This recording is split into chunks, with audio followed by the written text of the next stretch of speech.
अस्सलाम वालेकुम ख़ातिन हज़रात, मैं हूँ इसरार अहमद कसाना। पिछले दिनों में जो अटैक हुआ है कल, यानी आपने रिपोर्ट पूरी पढ़ ली होगी, उसमें जिस तरीके से ईरान ने अटैक किया है इसराइल के ऊपर और जिस तरीके से खबरें आई हैं, उसमें तो ईरानियन मिलिट्री जो है वो क्लेम कर रही है कि उनके 90% जो मिसाइल्स थे, उन्होंने इसराइली टारगेट्स को हिट किया है। अच्छा, अब जो पिक्चर्स आ रही हैं इसराइल से, वो भी सजेस्ट यही कर रही हैं कि फिज़िकल डैमेज जो है वो पिछले जो अप्रैल में अटैक हुआ था, उससे इस दफ़ा ज़्यादा हुआ है। तो इसका क्या मतलब है? क्या जो इनका एयर डिफेंस सिस्टम है वो फ़ेल हो गया है? क्या उनकी जो जितनी भी डिफेंस प्रिपेयर्डनेस थी वो फ़ेल हो गई है? इस तमाम सूरत-हाल का ज़रा तज़िया करते हैं और देखते हैं कि ये सूरत-हाल आगे जाके क्या बनेगी? क्या हम बड़ी वॉर की तरफ बढ़ रहे हैं? क्या कोई न्यूक्लियर फैसिलिटीज़ जो हैं ईरान की, उनके ऊपर अटैक हो सकता है? और फिर इस रीजन में इसकी क्या इम्प्लिकेशंस हो सकती हैं? इन तमाम उम्र का जायज़ा लेने के लिए चलते हैं भारत और बात करते हैं प्रोफ़ेसर अनुराधा चिनॉय साहिबा से, जो कि आपको पता है जेएनयू से उनका ताल्लुक रहा है और आज भी एक यूनिवर्सिटी के साथ और रिसर्च प्रोजेक्ट्स के साथ काम कर रही हैं। Here comes professor Anuradha Chenoy साहिबा। प्रोफ़ेसर साहिबा, गुड मॉर्निंग जी। Good morning. बहुत शुक्रिया जी, थैंक यू वेरी मच। एक तो ये मुझे बताएँ कि जब अटैक हुआ है ईरान की तरफ से, तो इस अटैक को जिस तरीके से इंडिया में देखा गया, जिस तरीके से बाहर देखा गया, एक चीज़ तो इसमें हमने देखा कि ईरान ने 3-4 चीज़ें जो हैं वो प्रूव की हैं। एक तो ये है कि जो मज़ाक उड़ाया उड़ाया जा रहा था, वो उन्होंने साबित किया कि ईरान इज़ नो जोक। दूसरा, उन्होंने ये भी साबित किया कि Iran can penetrate the Israeli air defence system. ठीक है जी। तीसरी जो उन्होंने बात की वो ये है कि उन्होंने अपनी capacity to hit anything in Israel वो एस्टेब्लिश करने की कोशिश की है। और फिर उन्होंने अपनी जो मैस सिविलियन कैजुअल्टीज़ हो सकती थी, उनको भी बचाया है और वो ये भी मैसेज दे गए कि हम अगर चाहते तो मैस जो सिविलियन कैजुअल्टीज़ हैं वो भी हो सकती थी। तो इसके बाद what do you make of the whole situation जी? हाँ, ठीक है, जो आप कह रहे हैं सारे पॉइंट्स वो बिल्कुल सही है, पर इसके अलावा भी ईरान ने कई चीज़ें साबित की हैं। जी, और उसकी भी बात करनी बहुत ज़रूरी है श्योर। कि ईरान ने ये भी साबित किया है कि वो पैलेस्टीन के सच्चे दोस्त हैं। हुँ, उन्होंने ये भी साबित किया है कि उनके पास स्ट्रैटेजिक पेशेंस है, क्योंकि उन्होंने बहुत कोशिश की है कि सीज़फायर हो और फिर ही अटैक करें। उन्होंने ये भी साबित किया है कि उतने इतने उनके खिलाफ इतने प्रोवोकेशंस हुए हैं हुँ, हुँ, पैलेस्टाइन की तरफ से। उन्होंने वेट किया है। उन्होंने ये भी साबित किया है कि वो एक रीजनल फोर्स है, सिर्फ ईरान नहीं है। उनकी बहुत एलाइज हैं, हुँ, स्टेट्स के साथ भी और नॉन स्टेट एक्टर के साथ भी। पर पहले जो आपने बात की है वो मिलिट्री की हो, तो उसकी हम लोग बात करें। ठीक। तो ये सही है कि ईरान ने करीब 200 से ज़्यादा मिसाइल्स भेजी इज़राइल के मिलिट्री टारगेट्स पे। हुँ, वहाँ एक तो एक कंफर्म्ड मैसेज आया था लास्ट नाइट कि पहले तो इज़राइल में गैग ऑर्डर है, जी हाँ। तो बिल्कुल सेंसरशिप है, तो किसी को पता नहीं चल रहा कि ऑफिशियली कि क्या हुआ है। लेकिन उन्हें ये ज़रूर कहा है कि एक उनकी बहुत बड़ी मिलिट्री बेस है और उस पे सीधा ईरान ने अटैक किया है। उनका जो आयरन डोम है, अब मिलिट्री स्ट्रैटेजिस्ट उसको कह रहे हैं ये असल में पेपर डोम है। वो एक पीआर एक्सरसाइज थी।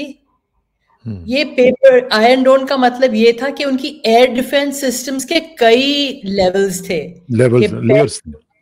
उनको एयर डिफेंस सिस्टम निकाल देगी दूसरे लेवल। हुँ, तो ये काम नहीं किए और ये ईरान की जो हाइपरसोनिक मिसाइल हैं जी हाँ। वो पेनिट्रेट कर गई और इस एयरपोर्ट पे जहां पे उनके बहुत सारे अमेरिका के दिए गए F-35 F-15 थे जो थोड़े आउटडेटेड हैं compare to F-16 and F others.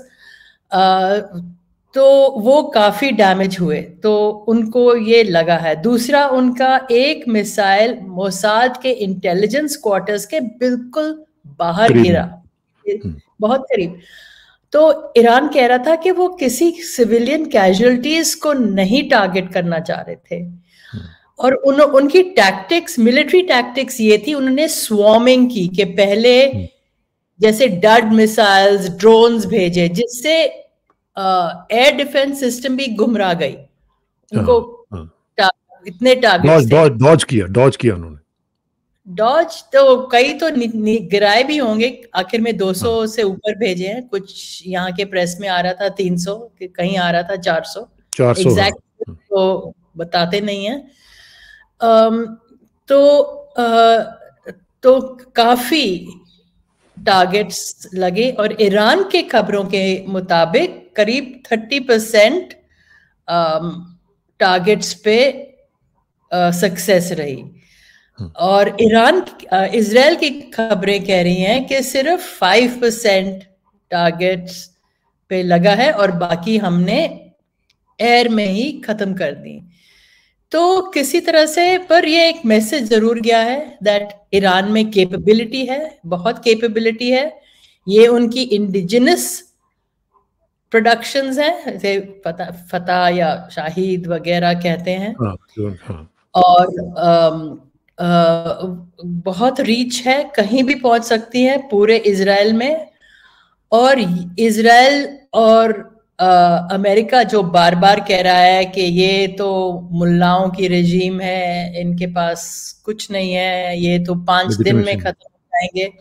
नहीं, ईरान की बहुत कैपेबिलिटीज हैं, और मेन चीज है उनकी जो स्ट्रेटेजिक थिंकिंग, वो बहुत ही कायम, मेरे ख्याल में बहुत कायम रही है, और उसकी हम बात कर सकते हैं। ये क्यों हुआ है यहाँ तक, क्यों?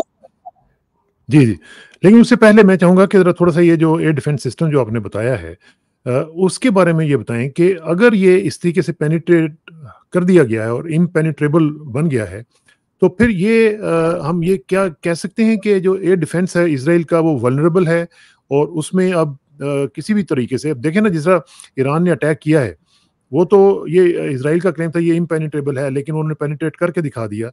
तो उसके बाद अब वो जब भी चाहें इस तरह कर सकते हैं, क्योंकि जो हाइपरसोनिक मिसाइल्स आप जिस तरह जिक्र कर रही हैं, ये जो मिसाइल्स हैं ये तो 12 मिनट में वहां पे पहुंचे हैं। पिछली दफा तो उन्होंने बता दिया था, वार्निंग दे दी थी अप्रैल में, लेकिन इस दफा विदाउट वार्निंग दी है। तो 12-13 मिनट में, इसका मतलब है कि वो अपने जो सारे सिस्टम्स हैं वो उनको प्रीएम्प्ट नहीं कर सके कि क्या होने वाला है, और ना ही उस तरीके से प्रोएक्ट कर सके। बिल्कुल वो प्रीएम्प्ट नहीं कर सकते, पर उनको 2 घंटे पहले अमेरिका ने बता दिया था, क्योंकि ईरान ने सारे फ्लाइट्स को सिग्नल दे दिया था कि नो ओवर फ्लाइट्स। तो उससे सिग्नल्स पिकअप हो गए। अगर नो ओवर फ्लाइट्स, उसका क्या मतलब है कि हम कोई भी डोमेस्टिक इंटरनेशनल फ्लाइट को 2 घंटे पहले उन्होंने कह दिया यहाँ नहीं लैंड कर सकते, ईरान की एयर स्पेस को कोई भी नहीं आ सकता। इसका मतलब उन्होंने एक एयर वॉर की वार्निंग दे चुकी थी, और वो यूएस ने, क्योंकि यूएस प्रोवाइड करता है इजराइल को सारी इंटेलिजेंस, उनको बता दिया था, लेकिन वो कुछ नहीं कर पाए। इसके मतलब इसके बावजूद अपने, उनको पता नहीं था क्योंकि कहाँ पे गिरेंगी। हाँ, उन्होंने लोगों को बोला कि शेल्टर लीजिए। बहुत केओस हुआ, क्योंकि मिसाइल्स को अगर एयर में भी गिराया जाए, तब भी उसके श्रैपनल्स, उसके पुर्जे गिरते हैं यहाँ वहां। तो वो आयरन डोम जिसे बहुत शो ऑफ कर रहे थे, वो एक failure. It's very costly as well, very costly, billions of dollars, और बिलियंस का लग रहा है उनका। और मेन चीज है वो वल्नरेबल हो गए और एक्सपोज हो गए। और ये अच्छा होगा अगर सीज फायर करेंगे, लेकिन वो कह रहे हैं अभी हम अमेरिका के साथ कोऑर्डिनेट करेंगे, और उसके बाद हम देखेंगे कब हम ईरान को वापस रिटेलिएशन अटैक करेंगे। तो इसका मतलब जो ये स्पाइरल है, अटैक, रिवेंज अटैक, वो चलता रहेगा। तो खाड़ी में, जो हम कहते हैं मिडिल ईस्ट में, एक वॉर शुरू हो गई है। तो ये जो वॉर है, आप समझती हैं कि ये वाकईतन ये एक्सपेंड करेगी? अगर जाहिर है कि इजराइल अटैक करेगा, और जाहिर है जिस तरह वो कह रहे हैं, और वो तो वाव कर रहे हैं कि हम लोग करेंगे अटैक, तो अगर वो अटैक करते हैं और ज़ाहिर है कि उनके पास एयर सुपीरियॉरिटी तो है। अगर हम कंपैरिज़न करें ईरान का इज़राइल के साथ, नंबर्स में जो ग्राउंड ट्रूप्स वगैरह के हिसाब से तो ईरान आगे है, लेकिन बात तो एयर सुपीरियॉरिटी की है, वो इज़राइल के पास है। और अगर इज़राइल एयर सुपीरियॉरिटी को सामने रखते हुए वो अटैक करते हैं, तो फिर ईरान के पास ऑप्शंस क्या होंगी और क्या फिर ये एक्सपेंड करेगी वॉर? भाई वॉर तो एक्सपैंड कर गई है।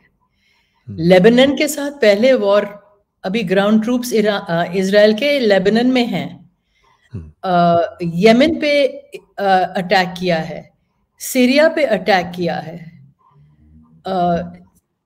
और ये क्यों? सबसे ज्यादा वॉर तो हो रही है लेबनान के साथ। जी, लेबनान, क्योंकि उन्होंने लेबनान के हिजबुल्लाह जो है, जो इतने सालों से उनकी प्रॉब्लम है इजराइल के साथ, बार बार प्रॉब्लम है। इजराइल ने उनके साथ उनकी कुछ लैंड टेरिटरी ली हुई है, शीबा फार्म्स जिसे कहते जी, हैं। हम्म, सॉरी, सीरिया की गोलन हाइट्स जो बिल्कुल लेबनान के बॉर्डर पे है, वो डिस्प्यूटेड है, वो इजराइल के हाथ में है। और कितनी वॉर्स हुई हैं लेबनान के साथ। लास्ट वॉर थी पर 2006, जी, उस वक्त भी इजराइल लेबनान के अंदर आ चुका था। और उस वक्त 1982 में सिर्फ हिजबुल्लाह की फॉर्मेशन हुई थी, जब उन्होंने लेबनान ने या हिजबुल्लाह ने खासकर वहां इजराइल की ट्रूप्स को वापस कर दिया। अब लेबनान में ये हिजबुल्लाह जो है, ये सिर्फ एक मिलिशिया ग्रुप नहीं है, ये एक पॉलिटिकल पार्टी भी है हाँ, हाँ, ठीक, हसन नसरुल्लाह के नीचे। जी, नसरुल्लाह ने इसको एक बहुत स्ट्रॉन्ग फोर्स बनाया हुआ है, एक पॉलिटिकल पार्टी भी है, मिलिशिया भी है। लोग उसे सिर्फ कहते हैं ये टेररिस्ट ग्रुप है, ये बिल्कुल गलत है। अमेरिका में उसको बोला गया ये टेररिस्ट ग्रुप है, लेकिन वो पार्लियामेंट में भी है, 1/3 मेंबर्स उनके पार्लियामेंट में हैं। लेबनान बहुत मल्टी एथनिक है, 40% तो क्रिश्चियंस हैं, अलावाइट हैं, शिया हैं, सुन्नी हैं, मैरोनाइट हैं। तो उनकी गवर्नमेंट काफी वीक है, उनकी प्रॉपर गवर्नमेंट मतलब ठीक से कोalition ही नहीं है। लेकिन हिजबुल्लाह सबसे स्ट्रॉन्ग फोर्स है, एडमिनिस्ट्रेटिव फोर्स है, गवर्नेंस फोर्स है। और वहां का जो लीडर है हसन नसरुल्लाह, उसका बहुत ही पॉपुलर है, सिर्फ लेबनान में नहीं, पूरे अरब जनता के साथ, इस्लामिक जनता के साथ। वो बहुत कैरिज्मेटिक लीडर है, उसकी स्पीचेस सुनने लायक हैं। लेकिन उनकी तो अब शहादत हो गई ना, उनकी तो डेथ हो गई। और हाँ, क्योंकि क्या, इजराइल तो उसके पीछे बहुत ही सालों से पीछे पड़ा हुआ है और बहुत सालों से उनको ट्रैक कर रहा है कि कैसे उनको उनका मर्डर किया जाए। तो अक्टूबर 7 में जिस दिन हमास ने वो अटैक किया था इजराइल के सिटीजन्स पे और हॉस्टेजेस लिए थे, और अगले दिन से ही इजराइल ने, हाँ, इजराइल को अपने लोगों को जरूर बचाना चाहिए और उनका बनता था बात कि वो अपने हॉस्टेजेस को और अपने लोगों को बचाए और वापस लाए। लेकिन उन्होंने एक अपॉर्चुनिटी भी देखी कि ये गाजा को खत्म करें और इनको और एक जेनोसाइड सा शुरू कर दिया, क्योंकि 8% ऑफ गाजन्स को उन्होंने शहादत मतलब मार दिया। उसमें से 1/3 बच्चे और विमेन हैं, सिविलियंस को टारगेट किया है। सारी बिल्डिंग्स, 200-300 जर्नलिस्ट, यूएन ऑफिशियल्स जो वहां काम कर रहे थे, तो बिना देखे उन्होंने वहां स्मैश कर दिया।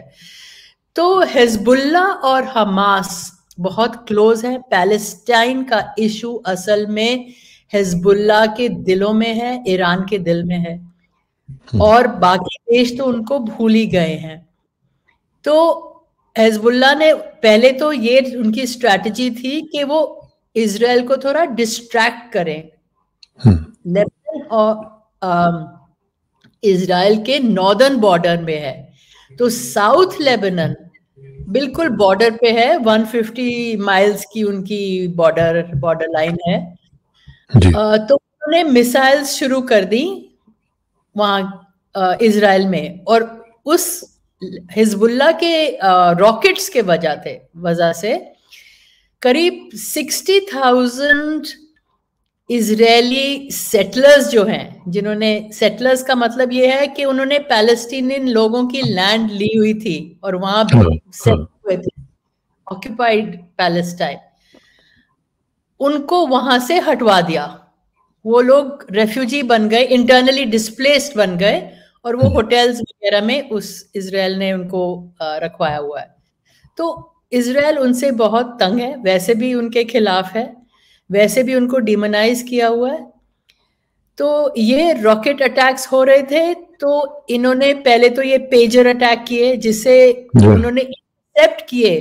पेजर तो कोई भी यूज करता है, खासकर डॉक्टर्स तो करते हैं, और स्कूल्स वगैरह में यूज करते हैं। हमने पिक्चर्स देखी कि मार्केट में लोगों ने थे पेजर्स, वाईफाई, उनके फोन्स भी। उन्होंने ये एक कंपनी में किसी फॉल्स कंपनी सेटअप की, और वहाँ टेंडर वो कई सालों से उन्होंने, और फिर उनको शॉर्ट सर्किट करके ब्लो अप कर दिया, जिससे इसका मतलब करीब 1000 से ऊपर लोगों की डेथ हुई, जिसमें 1-2 हिजबुल्लाह के कमांडर जरूर होंगे।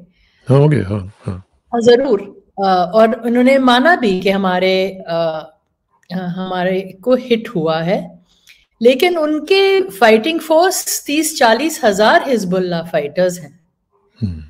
तो लेकिन इसमें प्रोफेसर मैं चाहूंगा अनु जी कि अगर फिर उन्होंने नसरुल्लाह को टारगेट किया, और करीब 800,000 टन बॉम्ब से वो पूरी ब्लॉक बिल्डिंग्स की दहिया में बॉम्ब की, और नसरुल्लाह की शहादत हो गई। तो उन्होंने बहुत वहां सेलिब्रेशन हुई, शायद मुझे नहीं पता, पर दोनों कमला हैरिस और जो बाइडेन ने बोला कि ये बहुत अच्छी विक्ट्री है। तो उन्होंने सोचा हिजबुल्लाह को उन्होंने खत्म कर दिया, पर हिजबुल्लाह का एक स्ट्रक्चर है, मिलिट्री स्ट्रक्चर, और उन्होंने वापस रॉकेट्स उनकी नहीं बंद हुई, और अब इजराइल ने ग्राउंड अटैक शुरू कर दिया है। और कल ही इजराइल ने खुद माना है कि 15 उनके सोल्जर्स हिजबुल्लाह ने इस ग्राउंड अटैक में मारे हैं, चाहे उनके ड्रोन्स, क्योंकि हिजबुल्लाह की और ईरान की क्या शक्ति है रीजन में, उनकी ग्राउंड फोर्सेस, उनकी एयर फोर्सेस में कमजोरी है। हाँ, उनके पास मिसाइल्स, रॉकेट्स हैं, लेकिन इजराइल की एयर सुपीरियरिटी बहुत ज्यादा है, पर उसको भी हिजबुल्लाह ने चैलेंज किया हुआ है। लेकिन इसमें प्रोफेसर भाई, इसमें एक चीज मुझे बताएं अनु जी, के अभी आपने बताया कि एयर सुपीरियरिटी तो उनकी है, लेकिन एक और चीज़ जो है वो, अगर ये जंग होती है तो इसमें ईरान का जो एक थोड़ा सा जो मैं समझता हूँ कि वल्नरेबिलिटी है, वो उनकी इकॉनमी है, और वो बहुत बुरी हालत में है, कोई इतनी ज़्यादा अच्छी इकॉनमी नहीं है उनकी। फिर उनकी इवन जो उनके पास एयरफोर्स के भी जो उनके जहाज़ वगैरह भी हैं, वो भी बड़े पुराने हैं, तो उस लिहाज से वो कोई मुकाबले की पोजीशन में नहीं है, सिवाय इसके कि अगर वो, जिस तरह आपने बताया कि मिसाइल्स और ये ड्रोन्स वगैरह का अगर ये सिलसिला है, अगर वो करते हैं तो फिर उसमें फिर चांस उनका बनता है कि वो मुकाबला कर सकते हैं। लेकिन अगर इजराइल अटैक करता है उनकी न्यूक्लियर फैसिलिटी को, हालांकि जिस तरह कि कहा गया कि बाइडेन कह रहे हैं कि नहीं, उनको नहीं करना चाहिए, लेकिन अगर फिर भी वो करते हैं तो फिर तो मामला जो है वो काफ़ी बढ़ जाएंगे, और फिर उस पूरे हमारा जो रीजन है उसमें वो खतरा आ जाएगा। इवन इंडिया के लिए भी साइड्स पिक करना पड़ेंगी, पाकिस्तान को भी करना पड़ेंगी, तो उसमें उस सिनेरियो में आप क्या देख रही हैं जी? अच्छा, आपके इसमें 2-3-4 क्वेश्चंस इकट्ठे हैं। सबसे पहले इकोनॉमी, ये बिल्कुल सही बात है कि ये सारे रीजन की इकोनॉमी बहुत इफेक्टेड है। क्यों? क्योंकि अमेरिका और सारे वेस्टर्न देशों ने उन पे बहुत ज्यादा, बहुत सालों से सैंक्शंस लगाए हुए हैं। वो किसी को अलाउ नहीं करते कि चाहे मेडिसिन्स हो, कोई भी टेक्नोलॉजी हो, बेसिक कंज्यूमर गुड्स हो, कुछ भी अलाउ नहीं करते वहां जाना, और उनके एक्सपोर्ट्स पे भी सैंक्शंस लगे हैं। ये रीजन, सिर्फ एक रीजन है कि ये सर्वाइव कर रहे हैं ईरान, कि उनकी बहुत स्ट्रेटेजिक अलायंस है चाइना और रशिया के साथ, और इंडिया के साथ भी बहुत दोस्ती है। और इंडिया भी ऑयल उनका इंपोर्ट करता है, चाइना भी करता है, और कई देश हैं ग्लोबल साउथ के, उनकी एक ऑयल मिक्स जो होता है उनका भी ऑयल आता है। उससे ईरान थोड़ी बहुत सर्वाइव करता है ठीक से।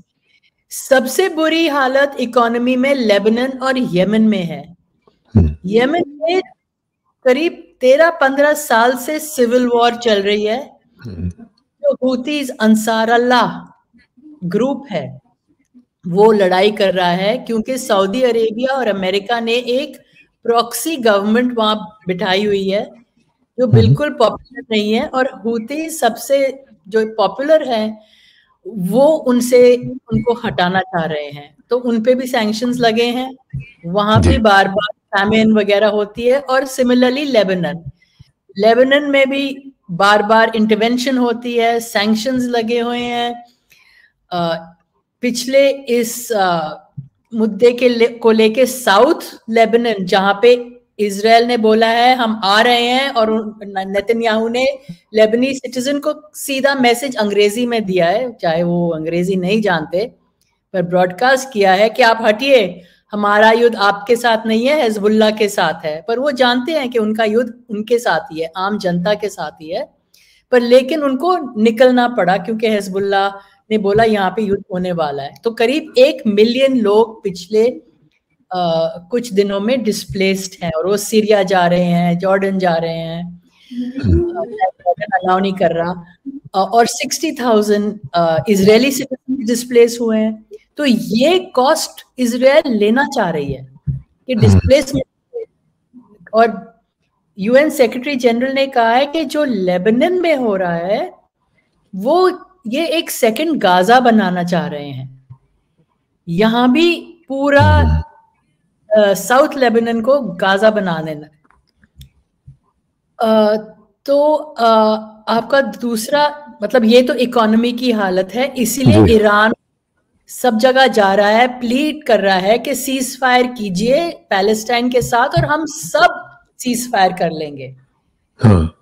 बार ये 3 महीने से कह रहा है, अप्रैल से कह रहा है, लेकिन सीज फायर नहीं हुआ। और आपने देखा एंथनी ब्लिंकन और अमेरिका कह रहे हैं कि वो कोशिश कर रहे हैं सीज फायर की, पर इजराइल नहीं मान रहा।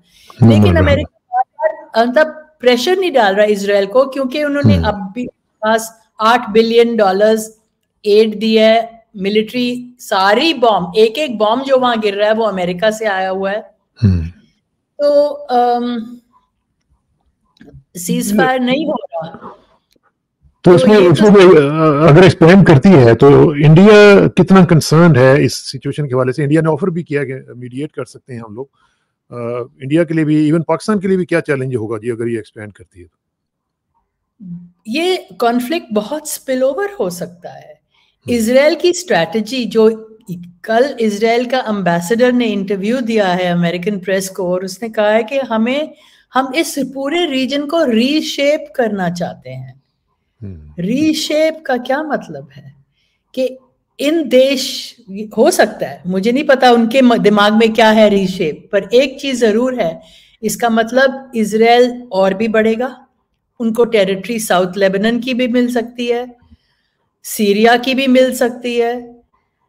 इजिप्ट तो चुप रहा है, डर रहा है, पर उनका भी बॉर्डर है। और जो मैप नेतन्याहू ने पिछले फ्राइडे को यूएन में दिखाया था, कर्स और ब्लेसिंग, उस मैप में इजराइल का कोई बॉर्डर ही नहीं दिखाया था, उसको स्प्रेड किया था, पैलेस्टाइन दिखाया ही नहीं था। तो वो चाहता है कि ईरान भी टूटे। अब ईरान में कर्द्स भी हैं, बलूच भी हैं, तो आप सोचिए पाकिस्तान में भी बलूच हैं।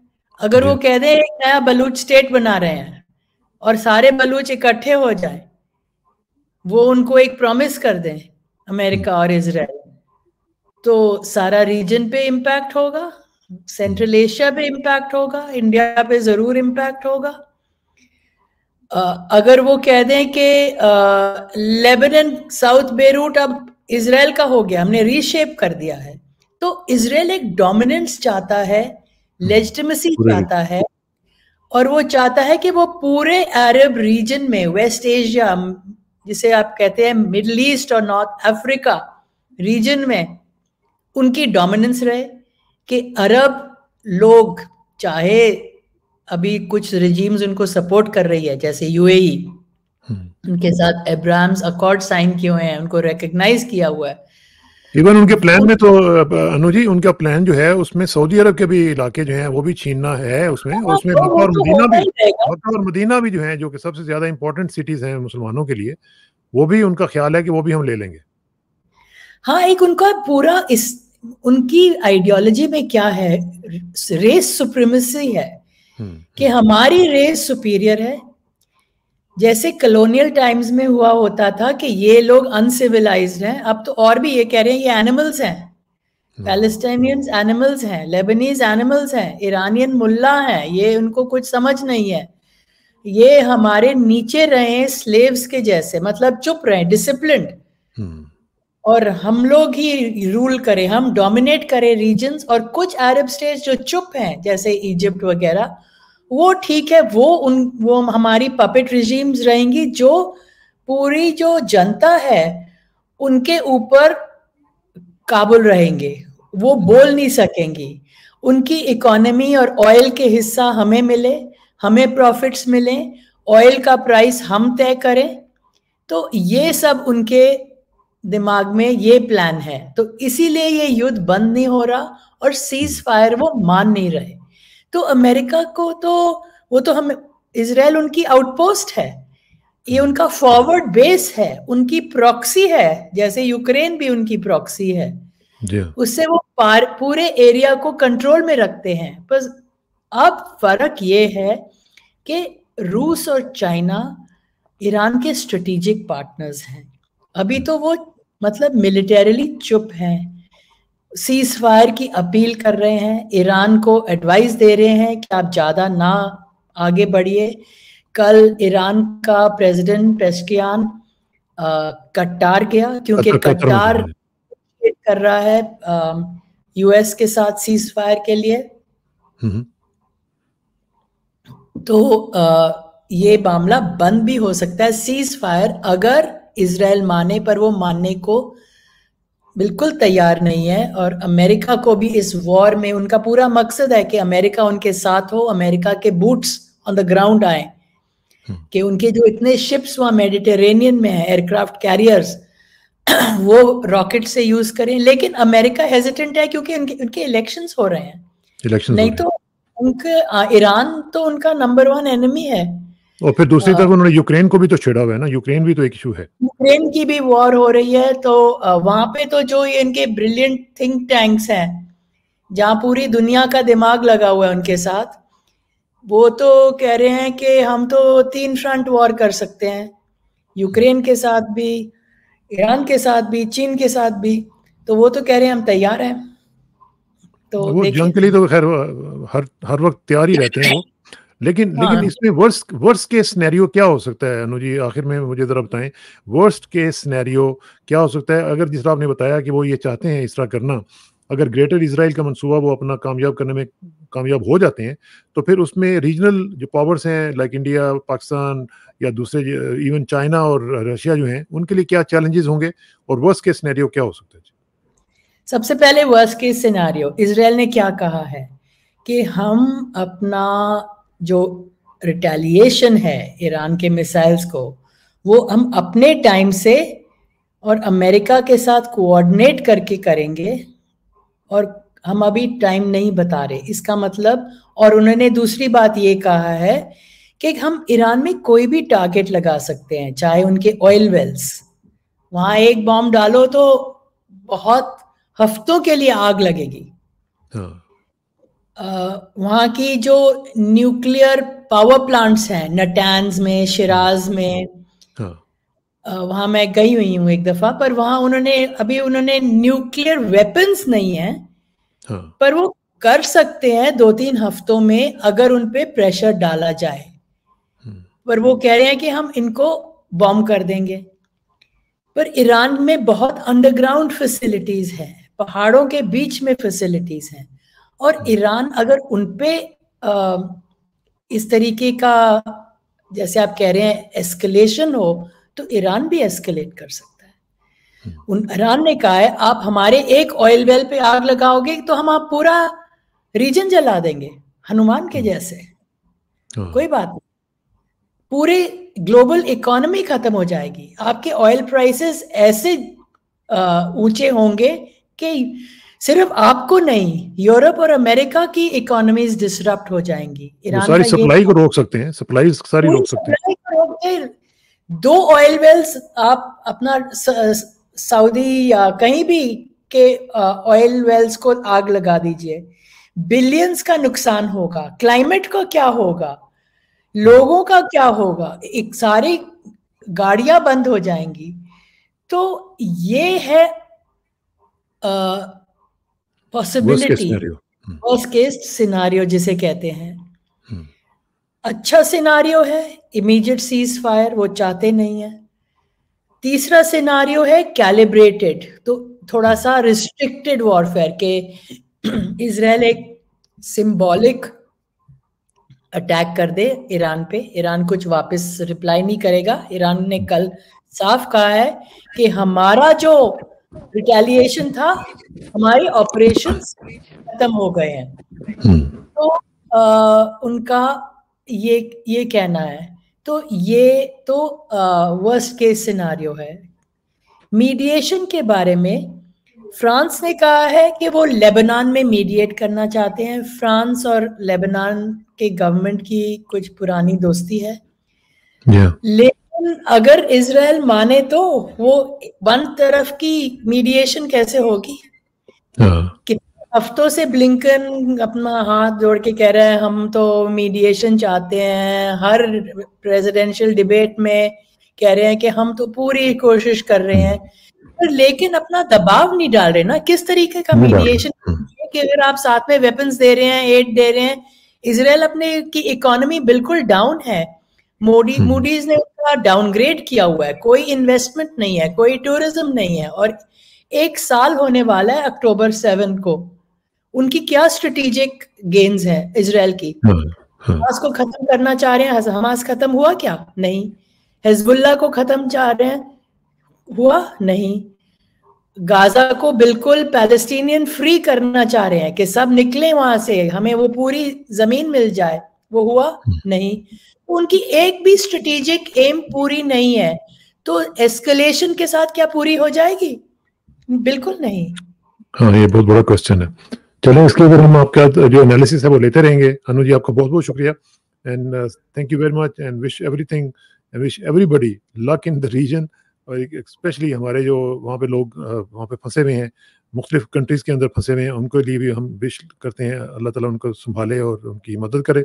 बहुत बहुत शुक्रिया। इंशाल्लाह आपसे रब्ता रहेगा। Thank you very much for your time. Thank you very much and see you soon. Thank you.